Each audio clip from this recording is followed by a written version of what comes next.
All right, everyone, welcome back to Brothers and Boss Battles, a video game showdown. Today we're discussing Dreamcast games and specifically Shenmue. Pete, why don't you give us some initial thoughts on this? Okay, so Shenmue is a really ambitious game, and that wasn't lost on me, even though I was just playing this for the first time just now in preparation for this episode. But like a lot of things that were, I don't know, supposed to be kind of cool and innovative, they were, those things were also the same things that kind of made the game feel very laborious. So like I said, there are some cool things here, but to call this game a chore is like an understatement for me. It's like being told you have to do the dishes, but then you have to wait around for 20 minutes before you could start. And within those 20 minutes, you can't do anything fun or productive. That's kind of what this game was like to me. So a lot of times I didn't know if I was playing Shenmue or Shen Snooze. Womp That's lame. womp. Tom, why don't you pick up from there? Yeah, so my initial thoughts might be a little long, but bear with me. So, just, I want to give a little context. So, I played this game back, I think I first played it when Shenmue 2 came out, actually, because I wanted to play Shenmue 2, but, obviously I wanted to play the original first to get the context for the next game. So, it's been a while since I originally played it, but I do remember having fond memories of the game from my initial playthrough. Um, that being said, going into it, going back into the game in 2024, I was a bit concerned that it wasn't going to have aged well. Um, and as I started to play the game, I was feeling that initially. And I won't give away too much, but um, yeah, just initial thoughts. That's where I was. And for my initial thoughts, I'll just say this is probably one of my favorite games of all time. Um, I played it pretty early on too when it came out, and we're gonna do our little spiel, but this did come out in North America in 2000, so the year 2000. So I played it close to there. I don't remember exactly when, but on Dreamcast. So I then had played it um on a PlayStation port when Shenmue 1 and 2 came out together, and then most recently played it again on my original Dreamcast. And again, I think it's incredibly ambitious. It has a lot of fun parts. And well, I'll leave it there for initial thoughts, but we'll get into it.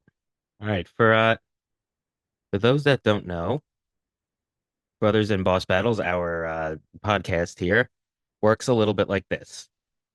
We have blocks of 4 episodes where we choose a genre or category of video games, and we pick 3 games within those genre or categories and to discuss them once per week. Then on the fourth week, we do what's called our Bro Down episode, where those 3 episodes go up against each other and we compare them, and the 3 brothers argue, and we eventually pick a winner. As I mentioned in the outset of this episode, today we're discussing Shenmue as part of our games that released initially on the Dreamcast genre. With this game in particular, it was released initially in Japan on December 29th, 1999, and then later in North America on November 8th, 2000. Um, Eventually, it was ported to Xbox and PlayStation 4 in August 2018, as part of trying to bring it back to life and give it a little cleaner veneer. We already went through our initial thoughts, so anyone else want to pick up on discussing about this game in particular? Tom, you said that, or at least let on that it might not have held up as well as you thought, at least initially. So why don't you go into that a little bit? Yeah, definitely. So yeah, just getting into the game again, it was very like a lot of things were very apparent from early on playing through. Like the well, so let me take a step back and just say that I played this recent playthrough on the PS4 port. So just wanted to put a little disclaimer in there. Is that part of the Shenmue 1 and 2 package? Yeah, yeah. But so like right out of the box, like the audio mixing or quality just in general in the game is just it just sounds really bad. I don't know if you guys felt that way too, but so that's one thing. Um, that you don't really like in newer games you don't come to expect that. Things generally sound good and are mixed good even if the game's not good. You know, there's just a What different level of quality nowadays. right, but what specifically about the sound didn't you like? Some of the voices just didn't like when you're having a conversation with somebody, like it felt like the levels of the characters' voices that were conversing with one another weren't like equal. Yeah, you get randomly yelled at by like Yeah, some Yeah. yeah, guy. yeah. And it just Yeah. I had read, I didn't Tom, you could continue, but I had read that basically to do the English translations, they used people who were Japanese or who lived in Japan anyway. So they basically anybody who called himself a voice actor that spoke English was pretty much used on the game. So like the I voice believe that. acting isn't so great either. I Yeah, did like the sort of like forced American accents on some Yeah. of them yeah, too. yeah, Like it was pretty good. I liked I don't know, I like the kids are very excitable yeah, when Yeah, yeah, like yeah. yeah. Ryu. hey But mister. Yeah, yeah.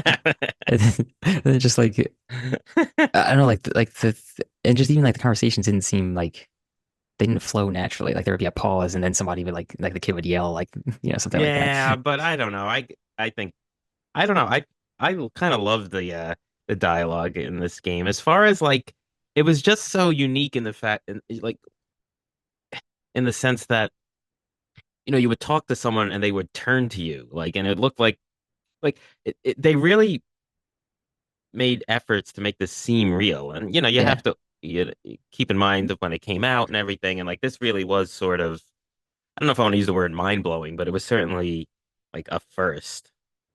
yeah. I'm just trying to like bring to light some of the the signs of the time, I guess.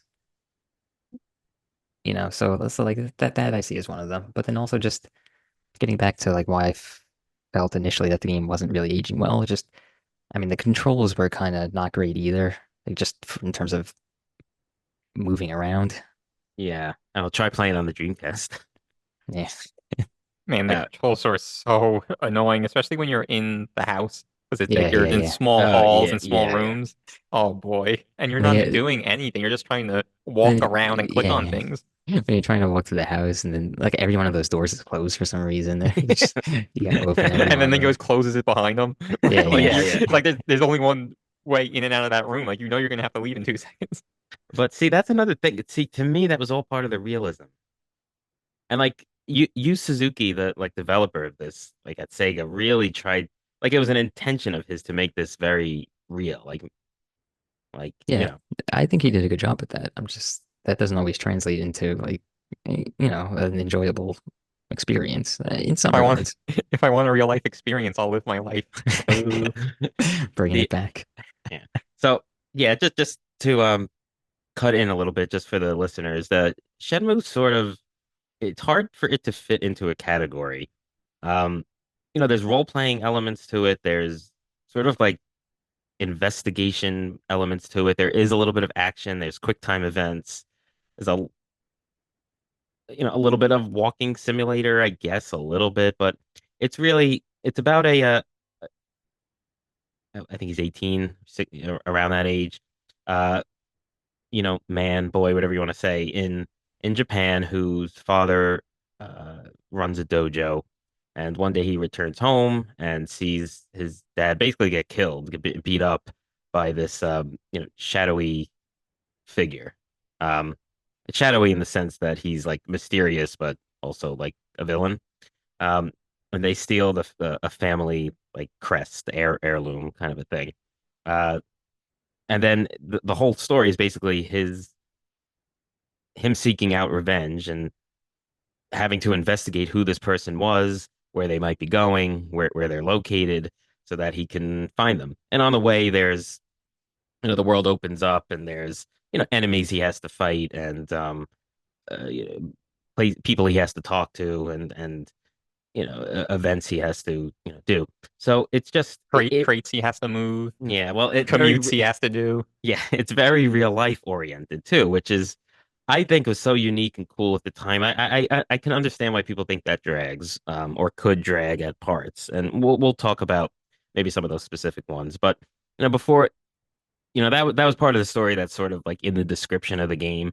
So I have no qualms that I didn't say spoiler alert before that, but I'll say it now. Spoiler alert. We might throw in bits and pieces about the storyline as we go. So just be forewarned. It is a great game, but at this point, it is 25 years old. So don't be mad at us. Go Y- play it or listen to this episode to get your juices flowing to want to play this game. Hopefully, at least in my Yeah, opinion. and there's also going to be some probably references to some of the puzzles and things like that. So add that to the spoiler alert Yeah. warning. It's funny that you mentioned how it kind of doesn't fit into one specific genre because I was reading actually that Sega was advertising this as like a new genre, and they Hmm. called it, and I think this maybe was lost in translation from Japan to English, but they called it full reactive eyes entertainment. That was the genre that they were trying to advertise it as, which really doesn't make any sense to me. It has Yeah, no meaning, but I guess like the full interactive you said. no, it was full reactive Reactive. eyes entertainment. But Yeah, I I guess get because it. yeah, it's like It's you're sort of doing everything. Like you're living your right. life, but you're also fighting, but you're also, talking to people, so I I guess was that gonna was say, I was gonna say that it felt a little bit at times like another game that we covered a while back, Grim Fandango. nah. It No, sure did feel like that. no, I I don't just mean like understand. In what way? in the sense that like at the begin, like especially at the beginning, like you don't really have any direction. They just like say go out into the town and investigate. But that's what's cool because it allows I you to never, I didn't. Well, you're very defensive about Grim Fandango. I never said that that was a bad thing.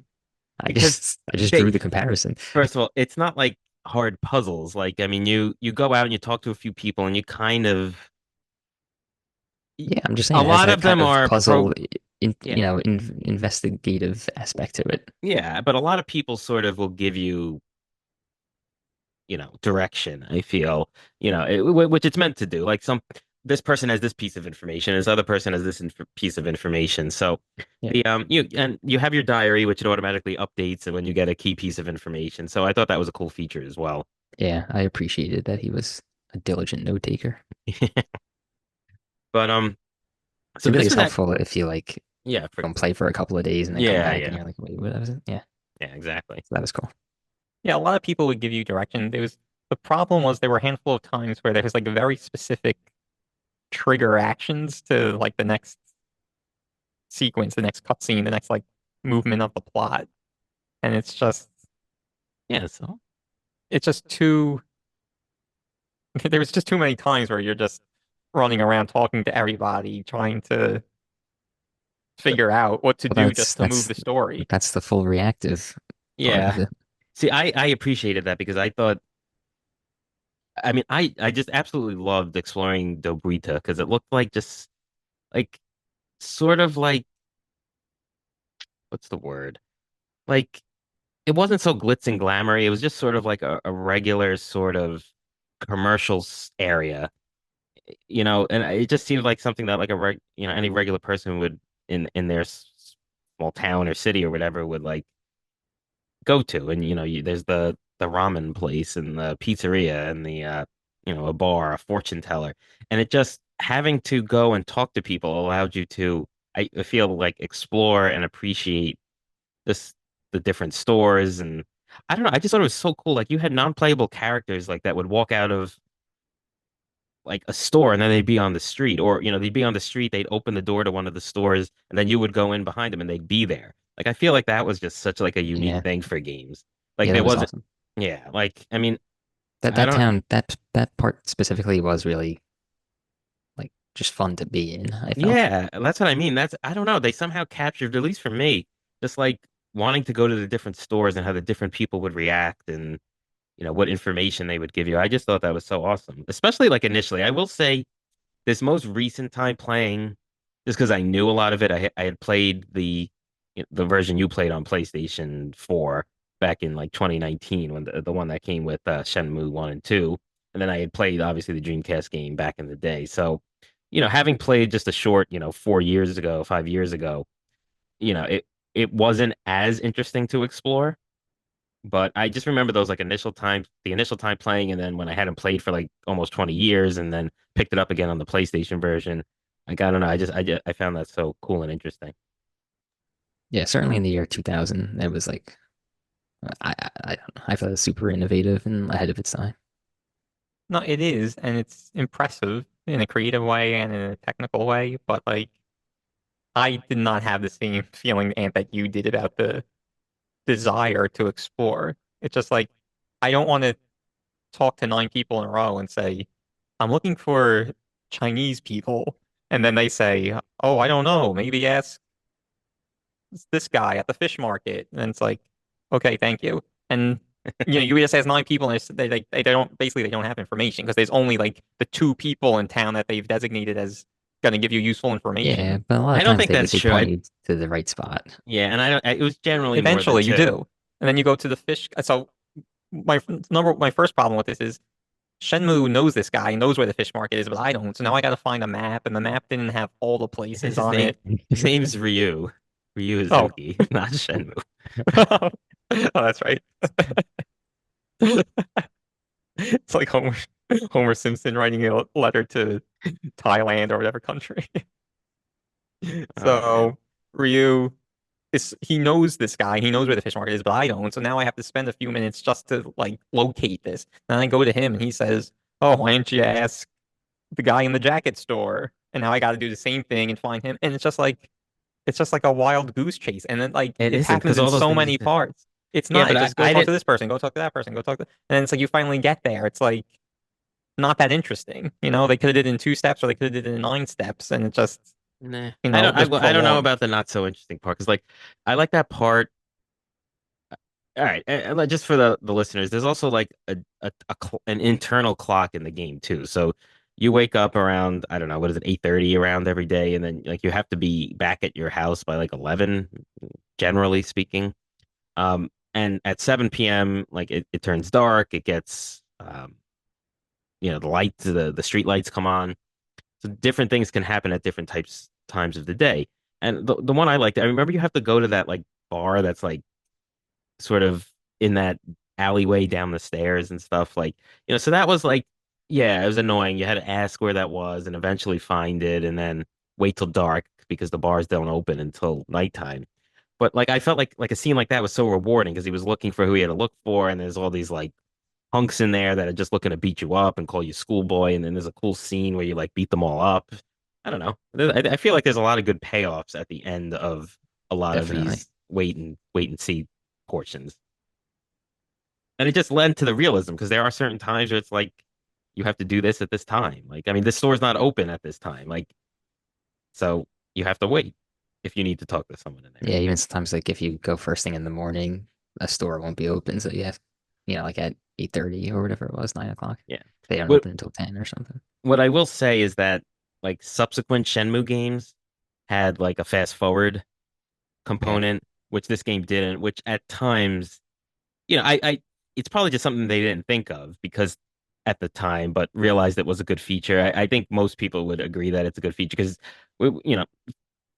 in all frankness, there were times where it's like you're literally just like standing around unless you really wanted to explore more, just to wait for the time to move. Towards the end of the game, there wasn't Yeah, really much to explore. Like at times Yeah. where you're waiting for the boss to go to your job, yeah, yeah.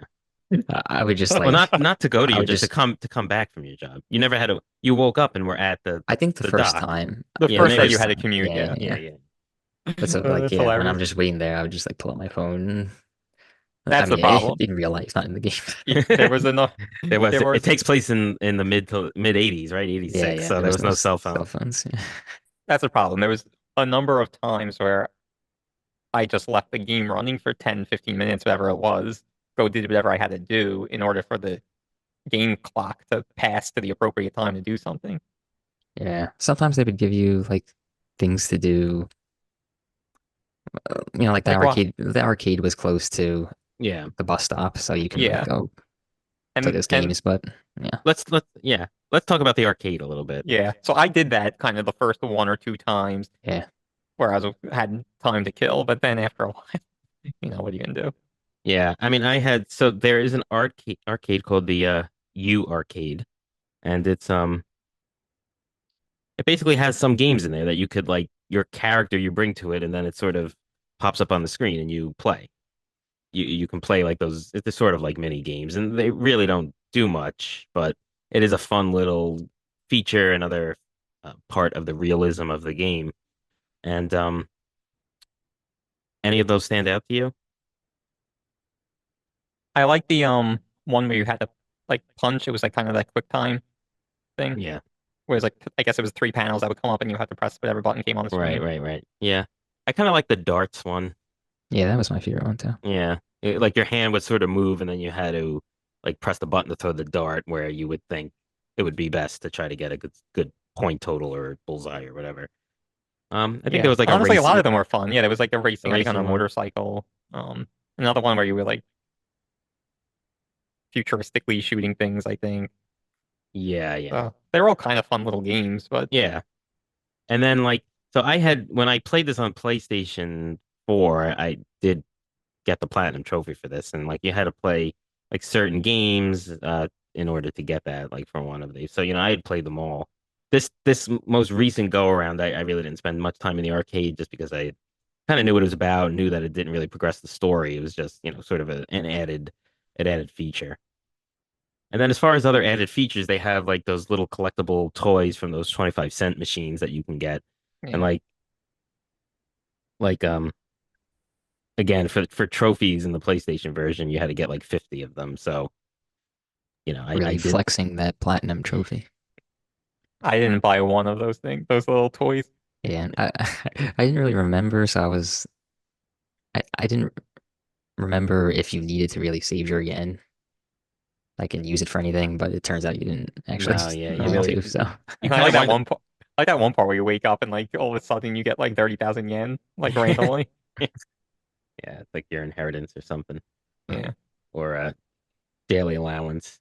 But I think there was like you can buy move sets at like one of the shops, and I think you had to pay for that if you'd wanted them. Yeah.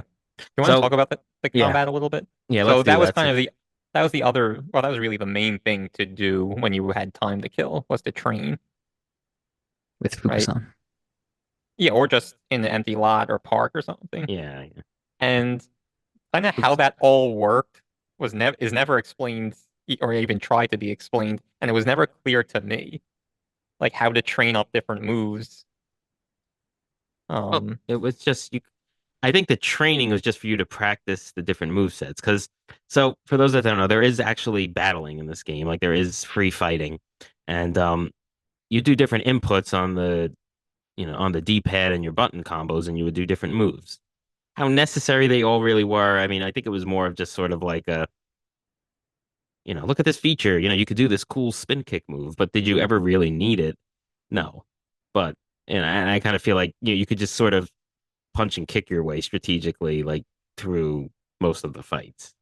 yeah, that's how I felt. Right, you have like access to 30 moves or whatever, and I used the same Yeah. three, you know? yeah, Yeah, there was a couple that were pretty good that the like you grab, could. the The grab throw, yeah. throw, Yeah. yeah. Yeah.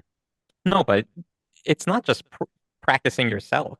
There was like bars, like power bars, or how well you're skilled in that move associated with each move, and you could train them Oh. up. But I Oh. don't know, like you had to do them like from what I was reading, and even from reading online, it still isn't clear to me. But like if they were like maybe halfway or less, it was like yellow, and then it would turn orange or red as you get more, whatever.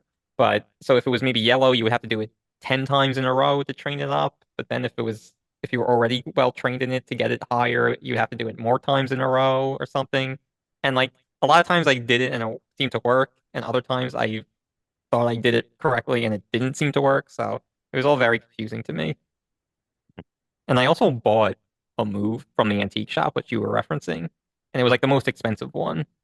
But when I went, like when I viewed my move set, just like when I went to train it, like there was no combo associated. It was just like question mark. So I think May have some to other event yeah. had to happen, or maybe I had to get. I Hmm. think you need to take it to someone, like the Oh, scroll, and then they would teach it to you. oh, I okay. wonder who it is. I wonder is you think it's like the homeless guy at the docks? Because he teaches you He some taught, stuff. yeah, I think you learn two moves from him, Yeah. and then Guizhong teaches you one, I think. Yeah, Uh, I was watching a playthrough and he called like the Master Chen number and went to that was mhm. Guizhong, right? His son. The Yeah. sun was Guzan, yeah. Yeah. And he went and he showed him like a scroll and he translated it for him, but he didn't teach him a move. So I don't know if that was related in any way or not, but it's something I didn't do when I was playing, so I was out of place. So anyway, so like, but none of that is explained. So I bought this move, I was excited to use it, and I couldn't use it throughout the whole game.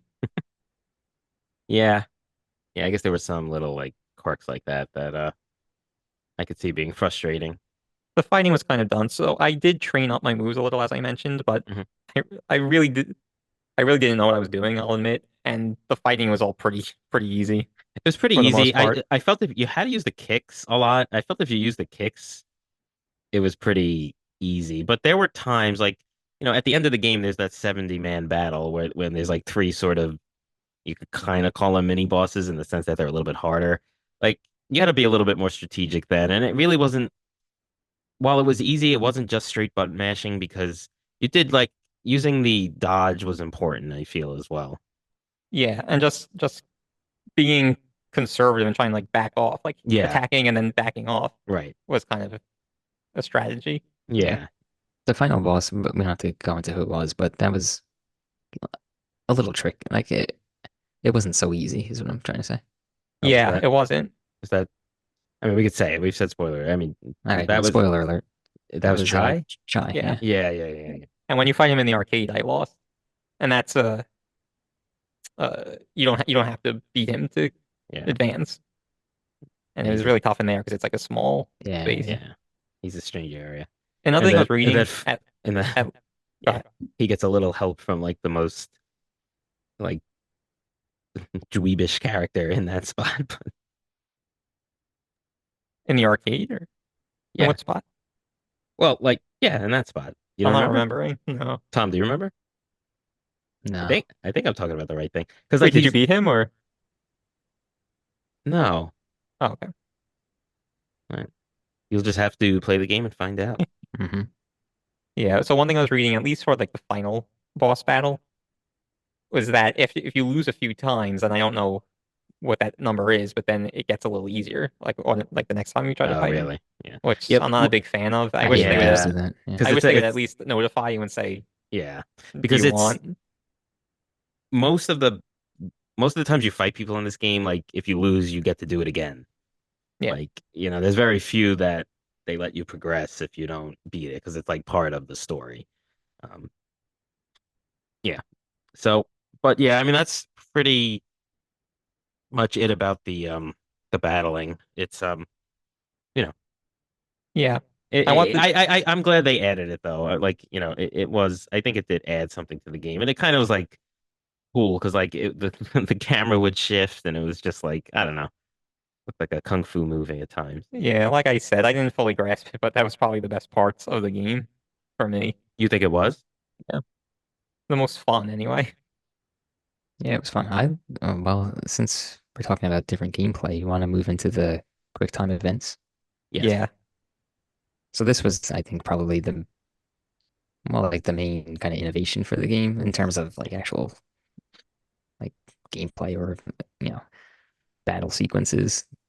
Yeah, well, it wasn't just battle sequences. Some of them were like chase sequences Yeah, and yeah, action yeah, sequences. action sequences. Yeah, so I mean, I thought they were cool. They were tough, especially this most recent playthrough. I don't know, I guess with my aging reflexes and playing on the Dreamcast with like a old controller and old system. I don't know. I felt like I messed up a lot of them and had to redo them. Yeah, I was surprised with that, with how poorly I performed on some of them. Yeah, same for me. And but for all of those, essentially you or at least most of them you could redo, just like the battles, and Yeah, it was it even less of a punishment because the battles at least took a few minutes, Yeah. yeah, right? but with the QuickTime events, it was kind of lame because they didn't change the inputs Yeah. that You could they're just memorize. required. Yeah, Yeah, right. so it's like okay, now I know I have to be press left at this point, or whatever. Yeah. Yeah, I mean, I th those are fun. To me, I like the exploration the most of the game, meeting the different people. And like, yeah, the dialogue was corny, and I think the like the way they tried to translate it was obviously corny in some instances. I mean, there's like specific characters that like, yeah, I like when you're at the docks and you like talk to you're like, oh, can I ask you a question to one of the workers? It's like, no, I'm working, or like just like everyone had a weird voice, but like trying to be like I don't know a stereotype, but not in like an ethnically insensitive stereotype, just like a type of worker stereotype. Yeah, Like yeah, the guy in the suit would be like, "Oh, I can't talk right now," and then like the Yeah, like yeah, the yeah. the blue collar worker would be like, "No, no, I can't talk," and like I don't know. My favorite was um at one of the points when I was done done with work for the day, when it was quitting time and I was Well, waiting for my bus ride back home. it I sounds was like a fun game to me. so I had Well, nothing else to do while I was waiting for the bus. So I checked the bus schedule. That was fun. And then I was just talking to the other patrons waiting for the bus. And he says, can you come back when I'm not so busy? He's literally just waiting for the bus, staring into space. yeah. There I, was I some of that. I'm Yeah. gonna try that when someone tries to talk to me next time. Oh man. See, I don't take Valuable that. lessons. Yeah, I don't take that as bad programming. I take that as like him just trying to blow you off. Um, we've been talking about this waiting for the bus and working, so let's explain to people like there's there's a part in this game where you're told that the this person you're chasing who killed your father, um, is believed to be his identity known by this like some of the gangs that work on the local dockyard or sort of kind of control the dockyard. So you're told that they generally give a hard time to the new recruits of the legitimate company that's working at the dockyards. So you decide to go get a job there so that you can be hassled by these guys because you really, you could A, take care of yourself and B, want to find out about ultimately this, big guy that you're chasing. So the job is you're a forklift operator moving crates from one area of the dockyard to different warehouses that are there. So it's pretty cool actually, and I think it just adds to the realism because you wake up in the morning 8:30. You the first day, yes, you have to wait for the bus and then get there and then find where you got to go. But all of the other times when you wake up, you're transported there, and the workers all start the day by doing a five-man forklift race. And I just kind of find that really like funny. Like, and I could see a bunch of guys like working like that, like saying, okay, let's do this before we have to like do the hard stuff and work all day. So like I found that such to be like a fun little like just I don't know, sort of like tribute to workers and kind of just like it gave a little bit of a fun gameplay because it, it it's very hard to like win first place in that. So it's kind of like cool when you do. And I will say this, in order to get the platinum trophy, you did have to come in first place at least one time. So I did that. And with that, we'll take a little break. All right, so we were just talking about the your job in the game, and Pete keeps bringing this up. Does anyone else want to give their thoughts on this? I would like to say something actually. One thing I love about this game is that so obviously they wanted to get this job aspect into the game. I mean, it plays a big role in developing the story and also sort of like the realism type of thing. I just find it so funny that like the reason why you get a job is because you know you're gonna be essentially bullied by the was it Dark Angels? Is that what it's called? What Man, was it called? Angels. Mad Angels. But even more hilarious is basically the whole goal before that is that you're trying to find enough money so you could like get on a flight or something to China. So shouldn't that be the thought? Like, I don't have enough money to buy this. I need more money. Shouldn't I get a job? Like, it's just so ridiculous that that wasn't the reason why he got the job. I don't know. I just found that so silly. That would have taken too long to save that much money from your job to get a ticket. Well, I think he Well, they could just made it less was money. well, yeah, wasn't he also resolved to get a boat ticket? Yeah. Well, after so this is another thing. He's he wants to go to China, so he talks to Well, he wants to go to Fukusan. China because he thinks that that's where his father's killer is. Yes, yes. Thank you for that Because clarification. he sort of um determines through talking to people and researching or whatever that this guy might be connected to like the Chinese mafia kind of thing that this guy is Chinese that came to Japan and killed his father, right? Yeah. Yeah, yeah, more or less, yeah. Yeah. So Fukusan says there's a travel agency in Dobuita. So you go there, you find out the price is too like much more than what you have. Then you go back to Fukusan. He gives you his kind of life savings, which isn't that much, but it helps. And then he has the idea to talk to another character, Nozomi.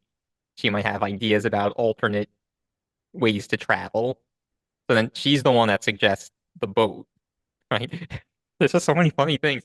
So like she talks about how when her grandma travels from Japan to Canada or Canada to Japan, whatever, they take a boat. It's like, wouldn't that take like 2 weeks?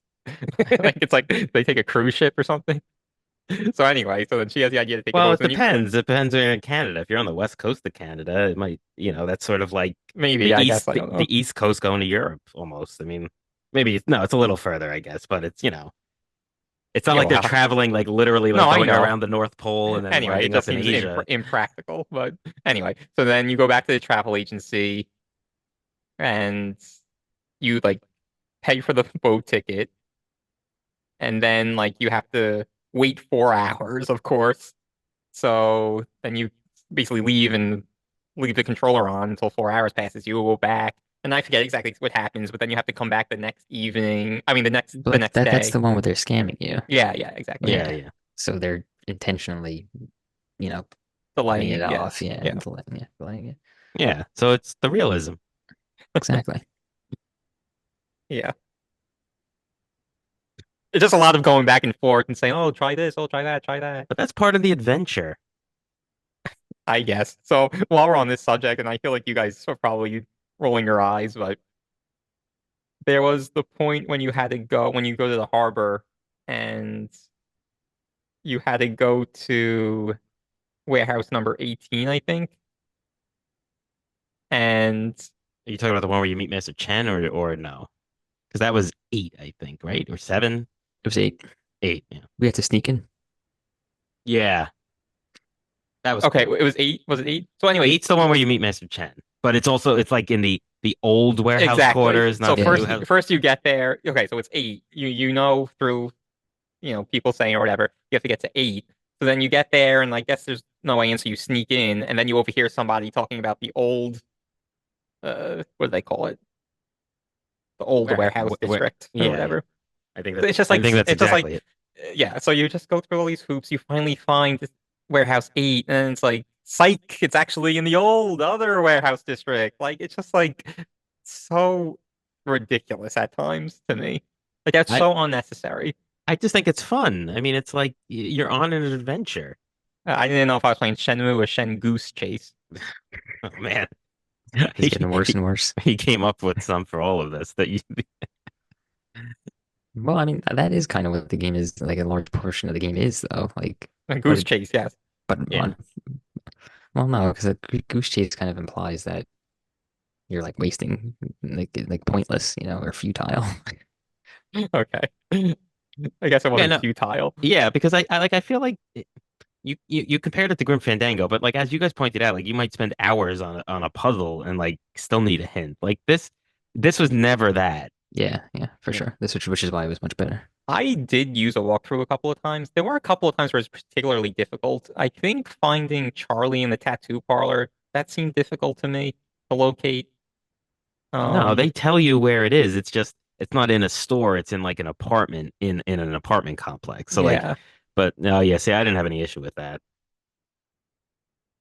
The one thing I had an issue with, and I honestly don't think I had an issue with the first 2 times I played it, just I I guess didn't remember or just didn't do it this way, but there's different, at the start of each of your work days, you're given sort of like a map of where to take the crates from and where to deposit them with your forklift. And pretty much each of those days you're hassled by the Mad Angels members, but and that's required to sort of progress the game. And if you the problem I did with I think the day 2 map is that I didn't go the prescribed way on that was on the map, and so the event never triggered. So I wound up replaying like the second map day like 5 times. Yeah, things like that is That so that dumb. that, That's that was lame. That's that lame. was annoying. Yeah, like yeah, that was annoying. it was just so strange. It had to be at a certain time. You had to be holding a crate. You had to be coming from a certain direction. Like it didn't make sense why they added all those constraints in. They really wanted to make sure you were doing the exact same thing as every other player, like for no reason. Well, it might have been a programming thing. Like might have been Okay, too maybe. difficult to like have the bad guys pop out regardless of what route you took and which way you went. Like like I don't know. Okay, you're right. That's a good theory. I mean, it's still a flaw, but So this probably should have been mentioned earlier, but I thought it was interesting, like sort of in the development of this game, it initially was going to be like sort of like a continuation or like a story for the Virtua Fighter series. Like it was going to be like a character from that game was going to be Ryu, and like it was going to be his story. But then they wound up changing all of that and just making it completely separate. So I thought that was a cool little tidbit. Yeah, I believe Yu Suzuki was the creator of Virtua Fighter series as yeah, he well. was. Yeah. Yeah. And So other that successful arcade games like Hang On and Outrun. Okay. Yeah, the Virtual Fighter character was Akira that was supposed to be based on, supposed to be like an RPG game centered around Akira. yeah. And people were really amped up about that. Yeah. Virtua Fighter was pretty popular. Um, but I'm glad they changed it. I mean, let's talk about the characters a little bit. We talked about like some of the corny dialogue, but I think the characters are pretty cool. I very much like Ryu as a protagonist here. Like I feel he's very stoic, but obviously the circumstances have also led him to that. But he's just kind of like I don't know, like Yeah, a badass. Like yeah. He has he has a cool design too. Like he's got yeah. like a cool haircut and like, you know, leather jacket and stuff Hmm. like that. Yeah, I yeah, like like him. I just wish he was like 24. He just seems too mature for an 18-year-old. yeah. I think Yeah. that was sort of That was explained by like I think his dad was tough on him, and I think he was, sort of like had to grow up fast kind of a thing. But yeah, I get that. I think even like just in those days, at least in video games, like they just made characters really young for some reason. Like even in like all the Final Fantasy games, like Final Fantasy 8 Squall is like 18, I think, and you Yeah, know, maybe it was to appeal to a younger audience, and I feel Yeah, like at that time that's what video games were geared more towards. yeah, yeah, like I yeah, feel like a lot of games were doing that. yeah. I could see that. Um, but anyway, he's a really cool protagonist, and like he's followed in his father's footsteps of training, um, in fighting. But like, obviously his dad gives him a hard time, or at least there's flashbacks that said he's not ready, or blah blah blah blah, and then he has to get ready quick now. There's a lot of people talking him out of it. This like Ini-san, which is sort of like she seems to be like sort of the caretaker of the dojo and the house where they live. Fukusan, who is I guess another apprentice of Rio's father. Um, It's kind of a goofball though. yeah, He was the worst. Nah, he was great. he was like, yeah, he had a good heart, but he was also sort of like, yeah, Yeah, like naive, I guess, and yeah. Even though I think he was supposed to be older than Ryu, but Yeah, but he just seemed like a little kid. And he yeah, was very like whiny and annoying too. yeah, the voice. Yeah, the voice. Yeah, yeah. Well, Like you that's what I'm saying. Everything was very exaggerated when they did the translations, but yeah, they made his voice very like whiny. Yeah, at the beginning, it was just I was like laughing like out loud. He was like, Yeah. "What are you gonna do? No, stop!" Like it was just so so whiny. Yeah, that was. And then the other part where, of course, where he like rats on Yeah, he rats on Ryu the to Ini-san. Ini-san that he's like seeking revenge Yeah, essentially. but he doesn't rat in a malicious way. Then he's like, "Wow, what did I do? What?" Like it's just so dumb. Yeah, it's not dumb. It was so good. It's so memorable. Yeah, it's I not don't know. dumb. It's just Yeah, the acting wasn't great, and especially in yeah, video games that's the back then. thing. But no, like, not just the acting. I mean, that was terrible, but just the The acting and the story, writing. the plot, like No, not the plot. No, no. no, not the plot. I don't mean the whole plot, but just the idea of him like ratting, but like as if he was like 7 years old. Like I I don't think know. it fits within his character. I think that was what it was supposed to Okay. be. So other characters, let's see. Nozomi is sort of like Ryu's girlfriend, I guess. but like he's very like sort of in a way a standoffish person, like not in the like most obnoxious way, but just sort of like he's just very singularly focused on this revenge. So I mean, he kind of everything else is kind of just like, but Nozomi's there, like gives him some advice. But there's some scenes where she's like, "Oh, I'm leaving. Don't you care?" It's like whatever. Yeah, like they're like I guess not really an item, but there's like some tension there or whatever. Yeah. Um, and There's there's this Master Chen and his son. What was his son's name again? Guizhong. Guizan. And so they are. He was cool, Guizhong. Yeah, Guizan was cool, and so Master Chen's. I think the deal with him is that he sort of runs a shipping has a lot of like artifacts and interesting items that and he ships them from the dock that a lot of the second part of the story takes place in. And he knows Ryu's father, and you kind of find out through a series of things that a Master Chen uh, has something to do with his father. So he goes out and seeks this Master Chen. He eventually finds him. That was the sneaking into Warehouse 8 in the old warehouse district that we recently discussed. And you know, he's a very sort of like old but like wise but sort of tight-lipped character, I feel. Um, I don't know. Did you guys get the sense that like they Master Chen and his son were kind of almost using Ryu to deal with the Mad Angels? Yeah, No, it did seem like they weren't like really fully just being generous to him and trying to help him. Yeah. At I don't least know. the It yeah. wasn't. He found Master Chen basically through some letter that was given to his father, something like that, right? And then Yeah. I think Master Chen was when Ryo was there. I keep calling him Shenmue. When he was there, he was talking to his son, basically like I'm bound by the promise I made to his father to like help him. So Yeah. I I, I kind of felt that they were trustworthy and were just helping me. Yeah. Yeah, yeah. Definitely trustworthy, but not like just like really doing it at the goodness of their heart. Yeah. And then Guizan sort of there's a little bit tension between him and Ryu, I guess because they're both young and trying to be a little bit of hot shots and who's a better fighter and blah blah blah. And but they come together at the end in a very cool way. We won't give it away. But that was a pretty cool piece towards the end there. And going back to your comment on Master Chen, I think it was him. Like there was a line that somebody tells Ryo, I'm pretty sure it was him, that says like "Don't waste your life on revenge" or something. Yeah. So I think that was all genuine Yeah. towards him. Um, but anyway, so Master Chen and his shipping apparatus is sort of being targeted by the Mad Angels who, sort of want to run the docks, but in like a criminal enterprise sort of way, not like a legitimate business sort of way.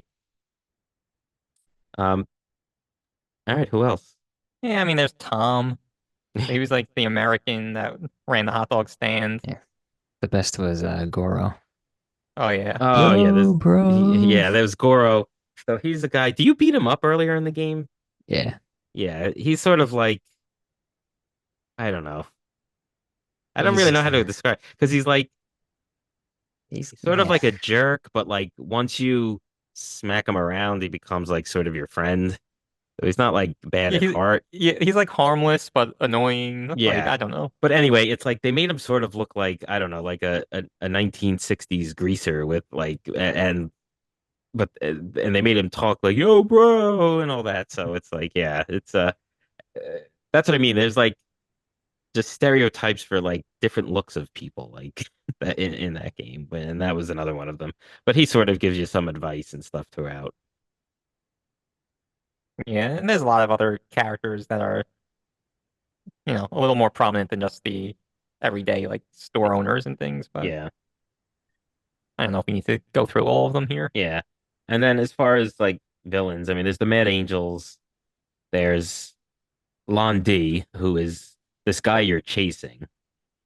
And you'll just have to play the game to find out like how far that goes. But just for you that don't know, there is a Shenmue 2 and a Shenmue 3. So take that for what you will. Um, And then there's we did mention another sort of bad guy that you fight, Chai, It's and funny he's to call sort him a skinhead. yeah, Yeah. he basically looks like Gollum from Lord of the Yeah. Rings, I feel, just like a little bit like the size of like a regular person, but otherwise looks like Gollum And he and moves like weirdly like a yeah, he moves like almost like on lizard or all something. fours, like he'll use his like arms while walking. So it's sort of like a weird non-realistic character in a game that tried to be very real, but you know, he's interesting. And I guess he works for Londi and like he's trying to get I don't know. I'm not sure. 'Cause I think at one point he says like that was his dream job is to work for Landy or something. yeah, he might just be like on his own and like trying Yeah. to impress Londi, Yeah, but that's my impression. yeah. So he's a bit of a weird character, the way he talks, the way he moves. You know, you know, watch videos or play the game and you'll see. Yeah, he was a member of the Chiyu Men, which was the organization that Londi is like the head of, I think so. Right, right. Yeah. But I do want to mention one other character Go for it. that we only get quick or it's kind of little glimpses of. That's Shenhua. Ah, yes.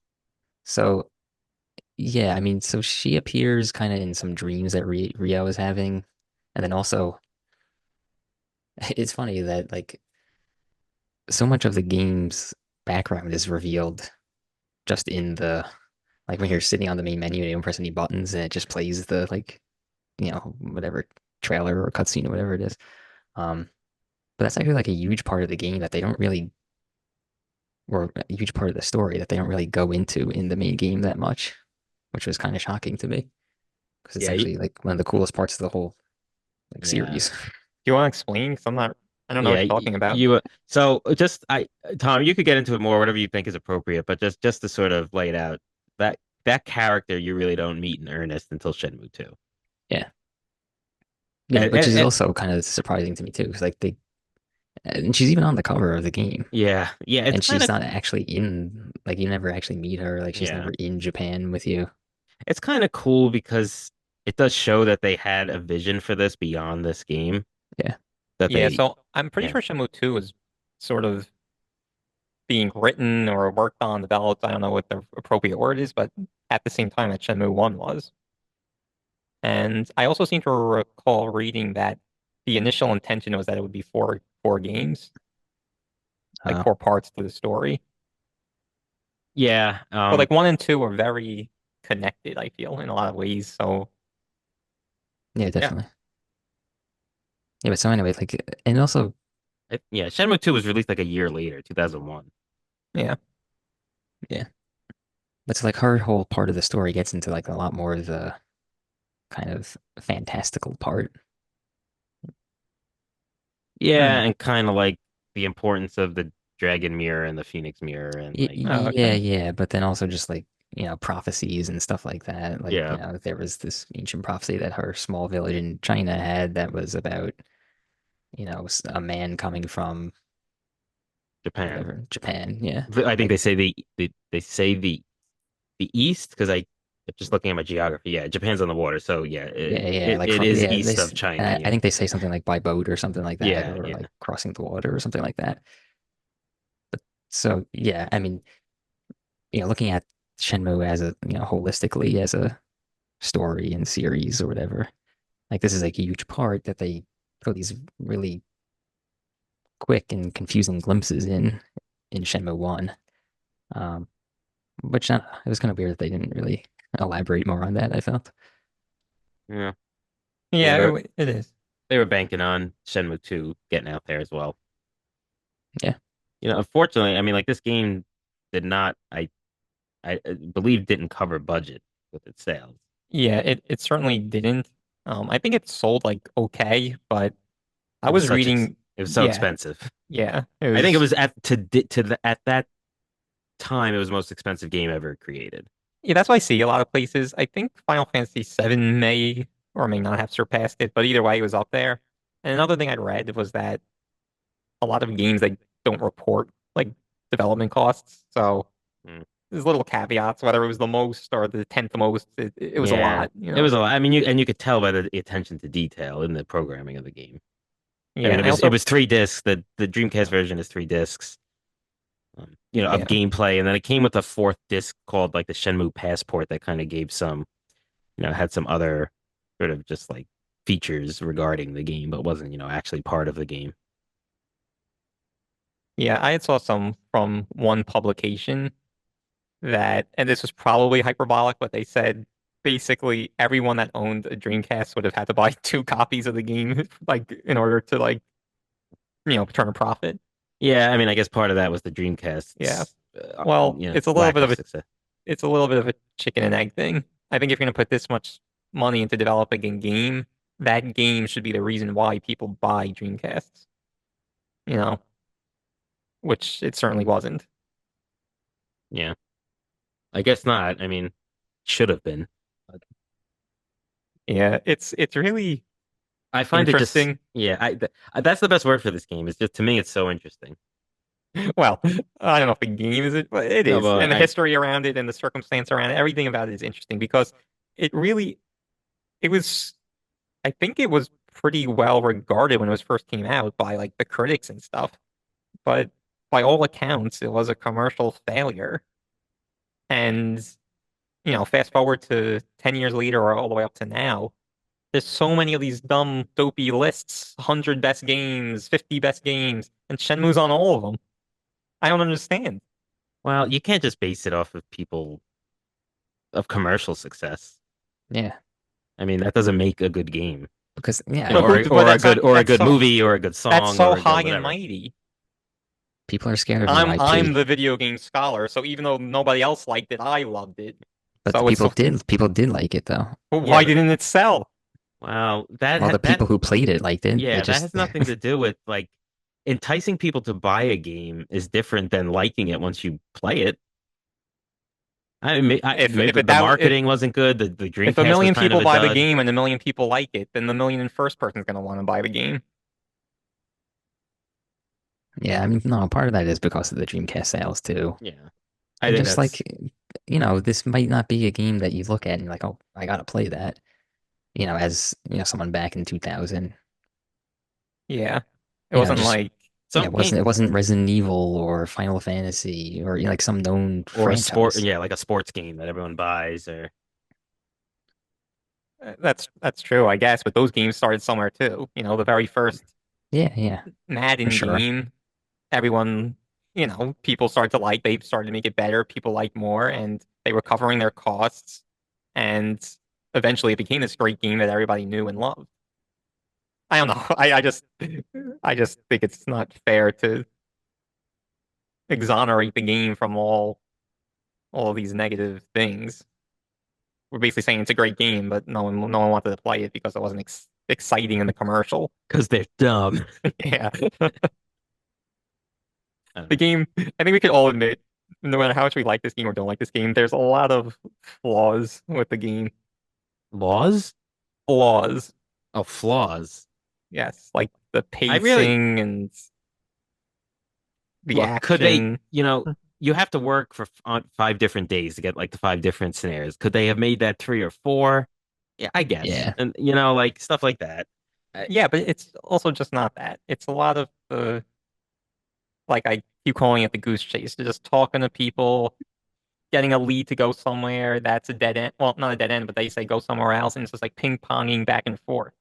I don't see that as a flaw personally. yeah, I like that because it allows you to explore. It allows you to really get into, like, it was meant to feel That's just like the real game. life. Yeah, like the a Like flaw that's to what they were me going would for. be if the not being able to skip time, which is something that Yeah, they fixed in Yeah, Shenmue that is yeah, a 6. flaw. Yeah. They yeah, and then acknowledge that. yeah, But I mean, you're talking about like, what the game is. I mean, so like, you think it would have been a better game if like the first person you talked to every time had the answer? Like that would have made it better for you? No, but I don't see why you have to go through all these hoops to find warehouse number 8, and then you go in there and it's like, oops, the other warehouse number 8. Like things like that. Like, But that's like saying, like, oh, I don't know why I had to play that whole level shooting all those characters before I got to the boss. I just wanted to. They should just start me on the boss. well, I guess that's the difference of opinion. Shooting the other characters maybe is fun, just But talking to random people, hoping you talk to the one of the three that's going to give you the information is not fun. I don't know. I found it rewarding when I got to the person that said, "Oh, you got to go to like a ramen shop," and then there's two ramen shops, and you check out. Oh, the other person, it wasn't their shop, but they gave me some interesting just life tips. Let me now go to the other ramen shop. I I don't know. guess that I doesn't found seem that that rewarding to me. It's I you're just talking to random people until you get lucky, until someone gives you information to move on, and then you go to that place and they might say something interesting, maybe not. It just I don't know. Okay, whatever. You found that part of the game fun. I didn't find it so much fun. so there was one other sort of gameplay element. We talked about the investigatory part. We talked about the quick time events. We talked about um, the fighting. But there was a scene towards the end where the Mad Angels have sort of captured Nozomi, and you have to get to the warehouses on the dock quickly. But you're not And waiting for the bus this time. but you're not waiting for the bus. You and I forgot how I figured this out, so maybe you guys could help me. But I looked at a walkthrough, so oh, okay. this So was you really can hard, this part. you can't help me, but like you have to use a friend's motorcycle, and then you get on it, and then it's sort of like behind you, and you have to steer within a certain amount of time to get to the docks to progress the story and actually be allowed to get to the next part. I will say I just was reading about just in prep of the podcast. I usually along with playing read about the game and stuff for anything I might have missed. And in reading about it, I saw that you needed to get this motorcycle in order to ride quickly to the docks and then progress the story. So I did that. And it's funny, this part of the game I do not remember from either other time I played. And like I'm just wondering like what did I do back in 2000 to beat this part? Like did I like I don't know. Was there like a Sega magazine that told me to get that or if like maybe if you try and like eventually my guess is that there's something that triggers you to say like oh go ask that guy with the motorcycle, but I forget. I don't know if either of you guys remember. Well, Pete, you said you used the walkthrough, but I don't remember. So I remember going to the bus stop, and then you realize that the bus isn't running at that time, at that hour of the night. And then I don't know. Do you go to the motorcycle shop thinking like I need some transportation, let me try there, and then they clue you in? I don't remember. yeah, I wish I hadn't seen that because I'd have liked to struggle through that to see because I do feel the game was good in helping you get to the next spot if you were stuck. So I'm wondering if someone says like I don't know. I just don't remember. Tom, nothing. Yeah, I honestly can't remember. When This you is the beat guy it who this had time, the did you? house, like Yeah, it wasn't in the main like market area, right? no, it was in a Saragoku. Saragoku was the name of it, or Yeah, yeah. Yeah, I can't honestly even remember how I ended up there. Yeah. so But you want to? one Yeah, thing go you ahead. mentioned that was interesting. Like I so there was one thing I think they called it intuition, and this was another problem. Whereas like if you were kind of It's Sakuragoka. Sorry, go ahead. okay, no, if you I were think like he's there. if you were like idling, but you couldn't just be standing still doing nothing. Like you had to actually be moving. Then I think Ryu like in intuition, and he would say something like give you a tip basically. But that's something I read about. I don't think I ever encountered that once because I was never quote unquote idling Yeah, in and but still yeah, moving. there's also there is a fortune teller, and you can go to them for hints. So I'm wondering if that would have been a help during that time, if the fortune teller is even open at that time, because this was like very early in the morning where you get this menacing call and then have to run out to save her. Yeah, it's at midnight where you get Yeah. So um, you want to talk about like that actual part though, the gameplay of it? It's the hardest part in the whole game. Yeah, probably. Yeah. yeah, so I think it's 2 minutes of like real time that you have to it's Yeah. essentially a race against the clock. Yeah. But you really have to cut those corners well and not skid out, not really hit the Yeah. barriers of the side of the road because it just slows you down too much and you just don't get there in time. Like I think a perfect run, you're getting there with maybe 5 seconds left. I don't know. I wouldn't say No? that. I don't think so either. And I Ma- agree with you that this was probably the hardest part of the game, but it didn't take me that many tries. Yeah, yeah, same.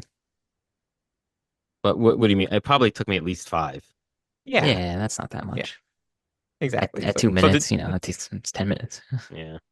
do you to think that to call this like a hard part of the game, and then to think that you had a near perfect, essentially a perfect run after 5 tries, I don't think that's fair to say. But it was to me, it wasn't especially fun, and it seemed out of place a little to me, honestly. Like most of the different things in this game.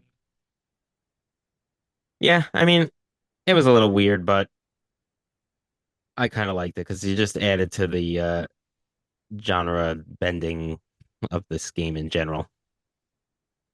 Yeah, so I'm reading the walkthrough now, and I guess at that hour, the only places that are open, the only people that are around are like near the bars. So at one of the bars, they point you in the direction of this this buddy of yours that has the motorcycle. Okay, so So you I do guess get a like hint. yeah, so I guess naturally you're just probably looking for people, and at that Yeah. time there's a lot less people there because it's midnight. So I guess that's how that happens. Yeah, But see, it's and that's something like that. It just the clock like really like jumps forward. Like you have like I think you have until like 4 a.m. to get there, but like no matter how quickly you get that motorcycle, you have 2 minutes to get to yes, the docks. So you yes, like, that's right. and that's basically what happened. Like I got to the because I had accidentally read that part. I had gotten to the motorcycle in like 10 minutes, but that still only had 2 minutes, even though it was technically like 12:15 when I might have Yeah, left. right. Yeah, yeah. So I guess you do have time to talk to the minimal amount of people that are around to kind of get your clue, and that's probably why they did it that way. So I don't know if this is a good time to talk about the music, but the It isn't. Let's take a quick break and do our mid-episode filler. All right, today we're talking about games that initially debuted on the Sega Dreamcast, and specifically today, Shenmue. So we wanted to come up with a would you rather question that brought in all of the dimensions of Shenmue here. So today we're asking the audience this. If you needed to kill time before doing something, let's say like looking for the Mad Angels or whatever else you might need to do in your normal life, what activity in Dobuita would you choose to do? Would you choose to go to the arcade, go to the bar and have a drink, or go get a tattoo? Let us know your thoughts on our social media on X and Instagram at Bros Boss Battles. That's BROS Boss Battles. You can drop a line on our website at brothersandbossbattles.com or leave a comment wherever you get this podcast. Alrighty, now back to the regular show. All right, welcome back. We were gonna talk about a few more things before we give our final thoughts on Shenmue. Uh, let's get into the music a little bit. You had wanted to do it before we started, Pete. So why don't you start us off? yeah, so we were talking about the motorcycle race part, which made me think of this. So actually, when you retrieve Naomi and you bring her back on the motorcycle, Nozomi. Nozomi. Nozomi, sorry. A lot of names in this game, man, and I know I remember none of them. When you're Shenmue and you retrieve That was Nozomi, the best that you thought his name was I didn't Shenmue. think it. I'm just I think Shenmue is the name of a move or something. Is that what Shenmue is? Do you guys know what Shenmue like means or is? It's the name of a tree, Oh, the Shenmue tree. yes, of course. So anyway, when you're riding back on a motorcycle, they're playing like this. I don't know. It's like a gentle pop kind of song, Yeah. and in I presume Japanese, some other language, but it's really good. I don't know. Yeah, that was see to me that was like cornier than any of the dialogue in the game, but yeah, it fit the mood, I guess. Um, I just sort of like the theme song. I won't hum it here for you, but it's played throughout several points of the game where it's When you open the journal, yeah, that too. So it's really cool like I don't know, like flute almost, but it's it works so feels, well with the story. yeah, it feels very cultural, like, Yeah. you know, fits the Yeah, setting. right. Um yeah, and I didn't yeah. notice the music a lot when I was playing, but then I kind of went back. It was with the focus of understanding the music more, and I thought it was pretty good. I liked it a lot. It's they all kind of have this like the same kind of feel. Like the feel of the game is sort of like a slower pace, like I don't know, gentle, casual type of Hmm. thing. I feel like that's what a lot of the music sounds like. And I love so this game mostly takes place in December 1986. And I don't know if this is just for like the North American version or whatever, but like when you get near Christmas time, you see like a fake Santa walking throughout Dobuita, Oh, and it's you not the real Santa? yeah, it's not the fake Santa. And at parts of Dobuita you could hear like I think Jingle Bells or like some other Christmas carol being played. Um I just thought that was so cool, like that the internal clock is sort of, being recognized, and you just added these little other little features that just are so cool. Yeah, it was kind of cool, I guess. Yeah, it's a nice touch. So Yeah, you mentioned that the game takes place mostly in December. So there is, and it's basically depending on how fast you as a player kind of moves along, that's how fast the calendar moves, obviously, or how quickly you could complete it. But there is like a specific date that you must complete the game by. And I think it's like in April or something. So it's Yeah, like it's you very, oh, really, oh yeah. wow. yeah. Because So you it's really like, gotta like be bad at this But game. yeah, so you could technically lose this game. Yeah. oh wow, I Yeah. didn't know that at all, Yeah. because it's like we have an old save file on the Dreamcast, like that memory card. It's not really a The memory card, VMU. but the VMU that fits into the controller. Um, and like we finished the game in the in-game clock of in like January, like early January, and that's like what I did this time as well when I played on Dreamcast. Yeah, It's like me too. I was I in the first few days of January, I think. I couldn't imagine getting to April, like Yeah. even if you Well, explored every nook and cranny. I think they did it on purpose just because, I mean, should we reveal the bad ending? I think we should. Yeah. Yeah, because all It's not right. really So, a spoiler because no well, one. spoiler alert, because it's like you may want to see this for yourself, but Yeah. But yeah, so anyway, what I think happens is, you wake up that day in April and then you go out to the dojo and Londe is there. And I think he kills Fukusan and then he kills Rio after that. oh wow. Yeah. Yeah, and then he gets the Phoenix Mirror. Yeah, yeah.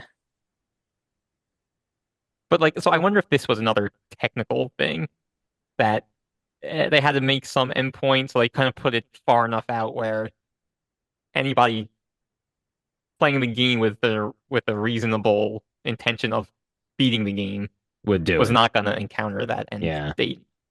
Oh wow. I had no idea. All this time I didn't know. I thought, but that makes sense because maybe you could just let it drag on and drag on and drag on, and there was a technical limitation to that, Right. Yeah. and that's why they had to do It's it. possible. I mean, they could also just did it because of, they knew they were making Shenmue 2 and that had to take place at a certain time. Hmm. So like That's a good point. Yeah. they could be like they just to avoid those like continuity errors. Yeah. Yeah. Right. And Right. Yeah. It's like, oh, we're here in China in May, and it's like, oh, but I didn't beat that game until the following December. yeah. Yeah. So, I don't know if we really want to get too Well, much into actually, the wait. So we sequels, said but we said, do we want to reveal the bad ending?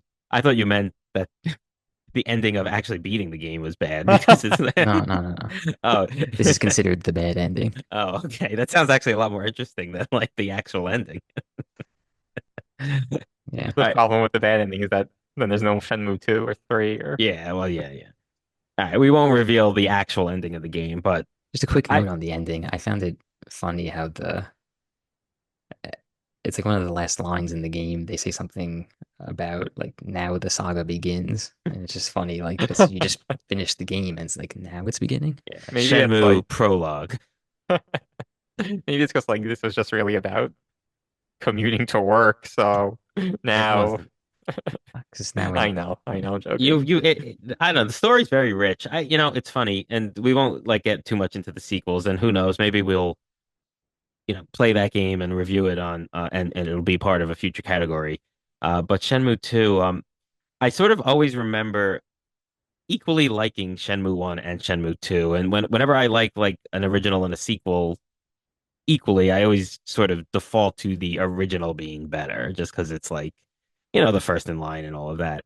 But I don't know. I mean, I have to go back and eventually play two again, even though I played that right after one, 5 years ago when I did it. Um, I don't know. I think Shenmue 2 was a little bit more expansive and did a little bit more and had lot more like sort of characters that were interesting. So I got to see if in fact, like that one more. But I think the Shenmue, it was just again so unique when it came out, and just like the nostalgia feels for it, and I really did like exploring Dobuita. I just for some reason that seemed like such a cool little area to me. It was like easy to get around and not too big, but also not too small. So it was a lot of different places to observe, and it just seemed like like a I don't want to say rundown city, but just sort of like a very sort of like Yeah, a little dinky. yeah. I mean It's like that all a sounds negative. it's like a little village, like Well, it wasn't a village. It was very city-like to me. Like it had like a public park, and It it had the had like bars, yeah, it had a bar. It had like it wasn't so like bucolic. It was it was like an avenue. yeah, it was very like it had elements of it that were run down. But it just felt very real. Yeah, and it was based off Yeah. Oh, a that's true. real the real city. Yeah. So yeah, Dobrita. It like people actually went to explore it, and there's this So as far as like other media of Shenmue, there is a an anime that I think it's relatively new. It's like from 2022, I think. That there's one season, I believe, but it goes through the it's basically the first and second games, I think, are covered by this however many episodes there are. So, you may want to check that out. It's available on Crunchyroll, the anime sort of streaming service. And then They there's they don't Crunchyroll does not sponsor this podcast. yes, no, they Like, don't. no, that's But if interesting. they, I didn't but if realize they it want was. to, they can reach out. It's interesting. I didn't realize that it was supposed to follow the story of the games. I thought it Yeah, was some so separate I've only premise. seen a couple of episodes, and it is not exact. The main themes are all the same so far, but like Okay. when you meet certain characters and stuff, it's different. And then there's another documentary called A Gamer's Journey: The Definitive History of Shenmue, which I believe was on like Amazon Prime or something. But that was pretty cool as well. Yeah, that was worth. I watched that too. That's worth your watch. I think it's some of it is funny, but I think what made you think of it is because there's a few people who are basically big time Shenmue fans that they kind of highlight throughout that documentary, and they traveled to So great Buita. Yeah. yeah, and it very much does look like they made it in the game, which I think is just another kudos to the developers and stuff, the programmers. Yeah, and I think you mentioned at the beginning of this episode that they used the actual like meteorological data to basically create this algorithm for the weather in the game. Yeah, it So snows on certain days, and yeah, yeah, so they really tried to make it real. If only indeed. they spent more money and time trying to make it fun. Ah, just want to check my notes. I mean, anything else you guys want to specifically mention? There was just one other part of the game that I wanted to ask you about, and it was like when you were looking for the Phoenix mirror, and In your dojo, right? yes, so like for like to get that key to open up the case that had the sword in it, that wasn't very obvious to me. Do you remember? Do you Yeah, remember that? I figured it out. I didn't struggle with that too much. Doesn't it say something along the lines of like this looks like a sword hilt or something? No, I thought they made it obvious where you have to stick that like blade in the wall. Yeah, so that's you have to take off like a scroll or whatever is on the wall, and it reveals like a little slot. So that part is once you have the sword, and then hopefully you're kind of, I guess, pressing around, and you pull that part, pull the scroll off the wall. That part maybe is fairly obvious. Like, let me try the sword there. But to get the key to get the sword wasn't so obvious to me. Mm. Was that in the house? Yeah, The key was in the house in one of the drawers. oh, I Yeah. think it's in the I think it's drawer. It's in I his think father's desk's drawer, though. yeah, and it's like in a box in the Yeah, drawer. yeah, So Yeah. Yeah. Yeah. like I guess the logic is okay, I see this keyhole here. This key must be in the house somewhere, so let me search the house, and the house wasn't that big.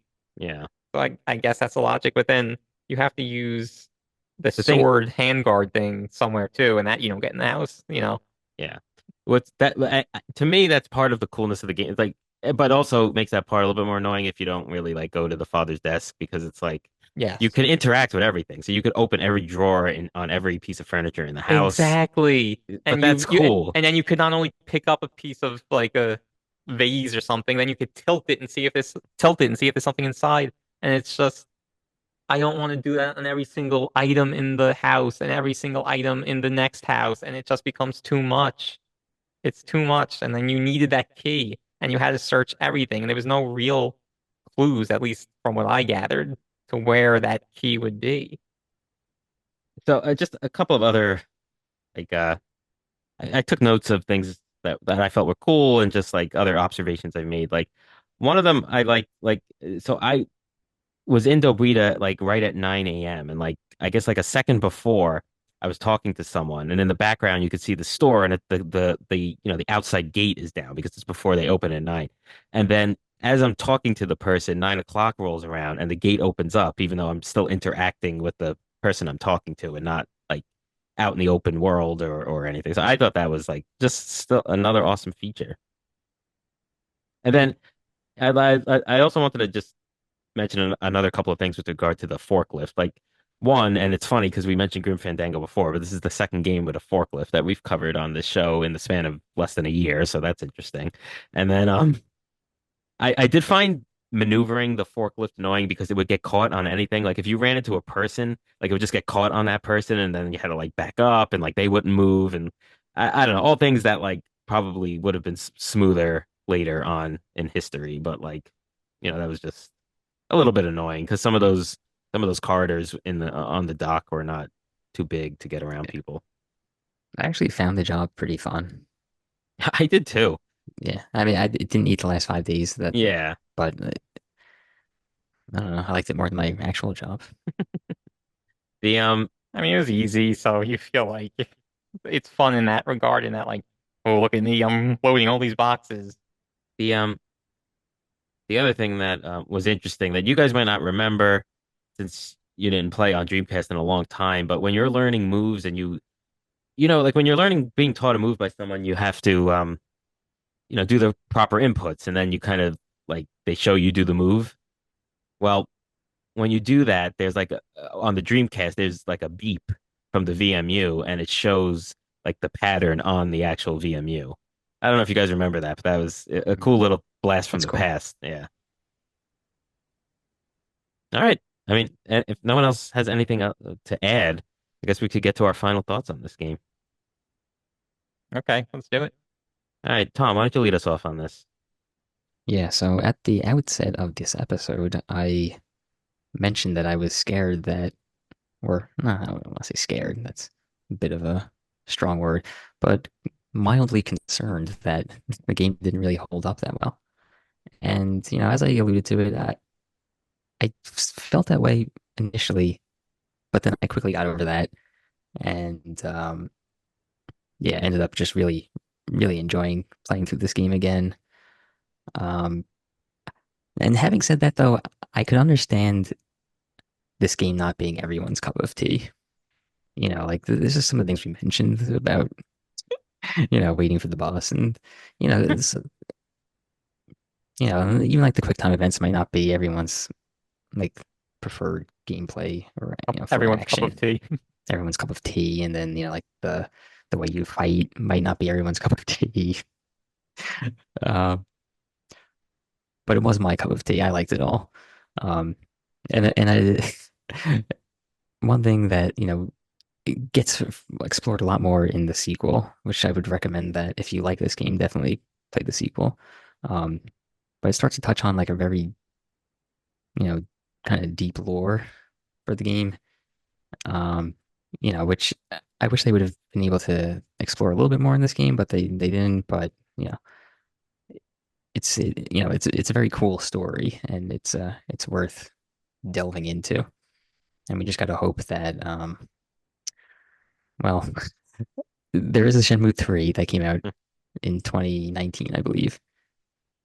And there are fans online who are clamoring for a Shenmue 4. So take that however you want, but let's hope we get it. All right, I'll go next. I mean, as I mentioned at the outset, This is one of my favorite games, and it warmed my heart to hear that Tom did sort of rediscover his love of this game as well. Because I really just I think this is a very recommendable game in my opinion because it is so unique. I would recommend that anyone give this a shot. All of the parts of it I think worked well together, even though it's hard to classify this game in a particular genre. Um, it was, one of the Sega Dreamcast's crowning achievements, and it's a shame that the Dreamcast couldn't last longer or be more successful because then I think more people would have played this game. But fortunately, it got onto Xbox, got onto PlayStation, so there it is very available. Um, and yeah, I mean, cool characters, cool uh design of levels, and then you know there were some flaws in like the waiting around at parts and not having a time speed jump availability, and the fighting wasn't too involved, but overall the story's great. It sets up the other games well, and I just think very good. Very good, uh worth playing, so play it. All right, Debbie Downer, Pete, why don't you give us your thoughts? Yeah, I didn't have the same opinion as you guys did. So, like I said at the onset of the episode, this game is ambitious and there are some cool things like the clock. I mean, even just trying to be real and match, going to the city and researching what it looks like and the trying to make the weather realistic weather for whatever date you're playing on. And I think they use like a real martial artist to capture movements. Like, so all that is awesome. It's just the execution for a lot of these things, like the clock, and just was not well done. And I like realistic games, but there's a reason why people don't want to play my life in a video game because it's just real life and it's mundane. And a lot of the stuff in the game was mundane. Ooh, So like, nice rhyme. thank you. So I just it's interesting in terms of video game history, I guess, but I can't in good conscience recommend someone to to s- spend 15 hours or whatever playing this game. It's just not that fun. And I I'm laughing because you said good conscious instead of good conscience, but oh yes, yes. Thank you for pointing that out to everyone. well, And so finally, what I want to say is this. You, I think if you wanted to, you could make the argument that Shenmue is the reason why the Dreamcast failed. oh, I think all right, you have to explore that, even though we're already on final thoughts. I'm, I kind of basically said this at the beginning of the episode. I'm just reiterating. When you put this much money into a game, it better be darn good. It better make people want to buy the console just to play this game. And it did not do that in the slightest. This has a cult following. It was a disaster failure of a game. And it's just I want, I understand and appreciate your points that this is a special type of game and some people might have fun. But I just want to express the idea that you're going to see this game on all these dopey lists and you're going to hear Tom and Ann say how this is the best game ever. But I just want the listeners to proceed with caution when deciding whether or not they want to play this game. And what would you tell those people to do? I would tell them to not play this game. All right. There you have it. Another episode of Brothers and Boss Battles. This was Shenmue, the first of our category of games that first came out on the Sega Dreamcast. Catch us on X and Instagram at Bros Boss Battles. Interact with us there. You can visit our website at brothersandbossbattles.com. We are also on YouTube. And come back in 2 weeks for our next episode in our Dreamcast category. All right, everyone. Till next time.